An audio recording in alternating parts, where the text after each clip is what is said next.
దిగజారుడు రాజకీయాలకు తెరదీశాడు అనేది కొంతమంది మాట్లాడుతూ ఉన్నారు. సో మీ అభిప్రాయం ఏంటి? ఏయోటి వీక్షకులకు, రవి గారికి, రాంభూపాల్ గారికి, మరి మున్నూరు రవి గారికి, రవి ప్రేమ్ గారికి, మరి తెలంగాణ ఆంధ్ర తెలుగు ప్రేక్షకులందరికీ శుభ సాయంత్రం. ఓకే. ముఖ్యంగా విద్య వైద్యం అనేది రోజు రోజుకు ప్రైవేట్ పరం అవుతుంది. ఇట్లాంటి పరిస్థితుల్లో కేంద్ర రాష్ట్ర ప్రభుత్వాలు రెండు కూడా ప్రభుత్వం చేయవలసిన పనులు చేయకుండా ప్రైవేట్ రంగాన్ని ప్రోత్సహిస్తుంది. సేమ్ కేంద్ర ప్రభుత్వం అనేది చేస్తుంది, రాష్ట్ర ప్రభుత్వం అది చేస్తుంది.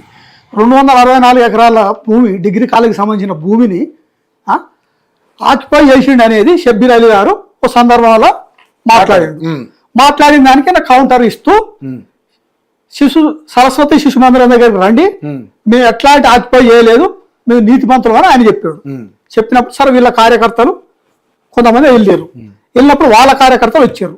వచ్చినప్పుడు మాటల ద్వారా ఉండాలి తప్ప చేతలతోటి ఒక కారును ఎట్లా అద్దాలు వల్ల కొట్టి అది ఎంతవరకు ఆ దాడి కరెక్ట్ కాదు.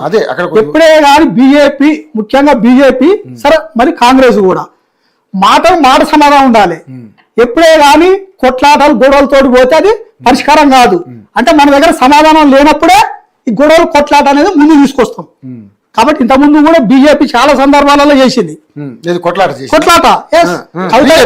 బీజేపీ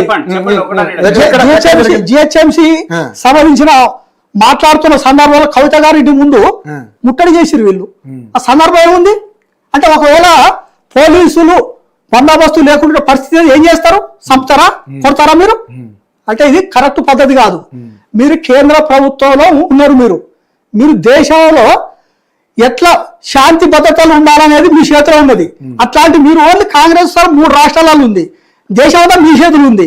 కానీ మీరు మొన్న ఎలక్షన్లో చూసిన అరవింద్ గారు ఏది ఎట్లా మాట్లాడిండు మొన్న చూసినాం. ఏది ఇక్కడ నాగర్ కర్నూలులో కూడా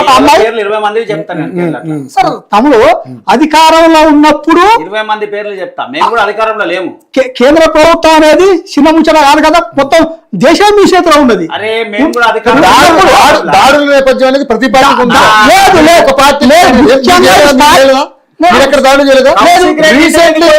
రీసెంట్ గాంధీ గారి మీద చేసింది దాడి కదా. గాంధీ గారు ఏ పార్టీ?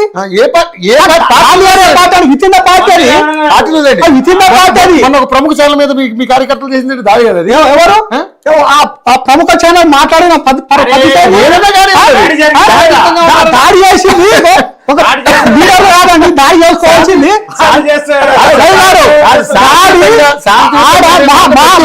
మీద దాడి చేసింది టిఆర్ఎస్ కార్యకర్తలు కాదు, టిఆర్ఎస్ కార్యకర్తలు ఎవరు? విద్యార్థులు ఇష్టం మాట్లాడితే ఎవరు వచ్చి చేశారని చెప్పేసి మాట్లాడితే పొలిటికల్ దాడులు వేరు, మిగిలిన దాడులు వేరు. దాన్ని మనం మాట్లాడాలి, కరెక్ట్ మాట్లాడాలి. నేను అదే అంటున్నా, వాళ్ళు కూడా టీఆర్ఎస్ కార్యకర్తలు చేస్తే అని పెడితే బాగుంటుంది. టీఆర్ఎస్ రౌడీలు, టీఆర్ఎస్ గుండా ఎట్లా అంటారు నిజంగా? ఎట్లా ఎవరైనా కానివ్వండి, దాడి అనేది సంస్కృతి మంచిది కాదు. దాడి అనే సంస్కృతి మంచిది కాదు. అన్ని పార్టీలకు ఉన్నాయి మరకలు, దాడులు మరకలు.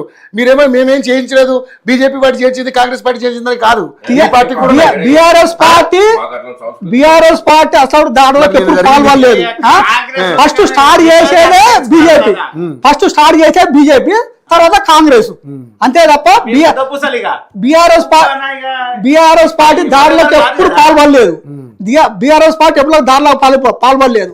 ఎప్పుడు తెలంగాణ ఉద్యమంలో అంత శాంతియుతంగా నడుస్తుంది కూడా. ఎప్పుడు జాక్ వచ్చినాక, తెలంగాణ ప్రకటన వచ్చిన తర్వాత మళ్ళీ వెనక తీసుకున్నప్పుడు సూసైడ్ చేసుకుర్రు, ఆత్మహత్యలు చేసుకున్నారు తప్ప ఎవరి మీద దాడులు చేయలేదే.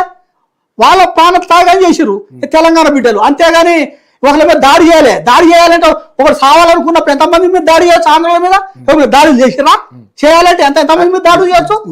ఉద్యమ నేపథ్యం అనేది నేను చెప్పాను అంటే దాదాపు 1200 మంది తాము ఆత్మహత్యలు చేసుకుని తప్ప దాడులు చేయలేదు కదా.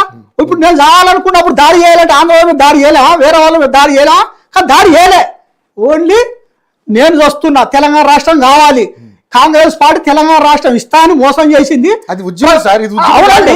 అంతే నేను చెప్పాను, ఆత్మహత్యలు చేసుకురు తప్ప ఎప్పుడే కానీ ఒకరి మీద దాడి చేయలే. అంతకంటే పెద్ద ఇష్యూ అండి ఇది. 1200 మంది చచ్చిపోయారు తెలంగాణ రాష్ట్రం రావాలని, అంతకంటే సంబంధించిన పెద్ద విషయం కాదు కదా. మాట్లాడుకుంటే ఏదైనా పరిష్కారం అవుతాయి. 264 ఎకరాల భూమిని ఇప్పటికైనా డిగ్రీ కాలేజీకి ఉపయోగపాలి ఆ భూమిని అంటే అవినీతి జరిగింది జరిగినట్టే కదా, ల్యాండ్ గ్రాబింగ్ జరిగిందని మీరు కూడా నమ్ముతున్నారు. మేము నమ్ముతున్నాం. షబ్బీర్ అలీ గారు చెప్పారు సార్, అది వాస్తవం కానప్పుడు చెప్పాలి కదా రమణారెడ్డి గారు.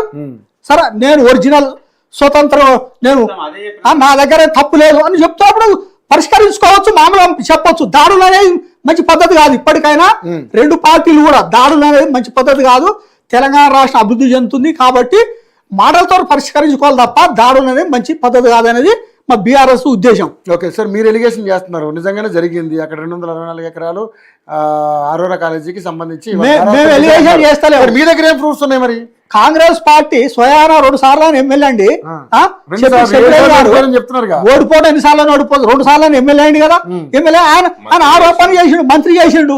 ఒక ముస్లిం కాగానే ఈ బీజేపీ వాళ్ళు అదే ఉంది, వాళ్ళు అదే ఉన్నది. ఇప్పుడు అదే ప్లేస్ షబ్బీర్ అలీ ప్లేస్ లో ఇంకొకరు ఉంటే ఇంత ఇష్యూ చేయరు, వాళ్ళు ముస్లిం అనగానే వేస్తున్నారు. అది పద్ధతి కాదు. నేను చెప్పేది ఏంటంటే భయపడుతున్నాడు కాబట్టి మేము దాన్ని కూడా నమ్ముతున్నాం. షబ్బీర్ అలీ గారు ఆరోపించింది అవాస్తవం, వాళ్ళు నిరూపించుకోవాలి రమణారెడ్డి గారు. అంతేగాని రోడ్డు మీద కార్లను ధ్వంసం చేసి వీళ్ళు కూడా దాడి చేస్తే ఆ గొడవలు కొట్టడం మంచిది కాదు. కాబట్టి ప్రశాంతంగా ఒకవేళ డిగ్రీ కాలేజీ నువ్వు ఒకవేళ ఆ భూ ఆక్యుపై చేస్తే తిరిగి లేకుండా నిరూపించుకో. అంతేగాని సరే, వాళ్ళు ఏదో ఒక సవాల్ వేశారు, ఆ సవాల్ స్వీకరించాడా లేదా టైం ఇవ్వాలి కదా. ఆయన స్వీకరించిందా లేదా మీరు కూడా కదా.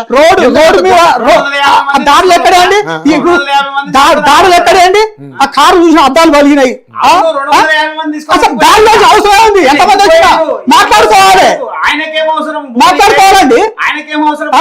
అట్లా కూడా మరి ఈ రమణారెడ్డి కూడా ఇప్పుడు ఇంతవరకు షబ్బీర్ అలీ దగ్గర పని చేసిన ఆట. మరి చేసేది ఏంటంటే నేను చెప్పేది ఏంటంటే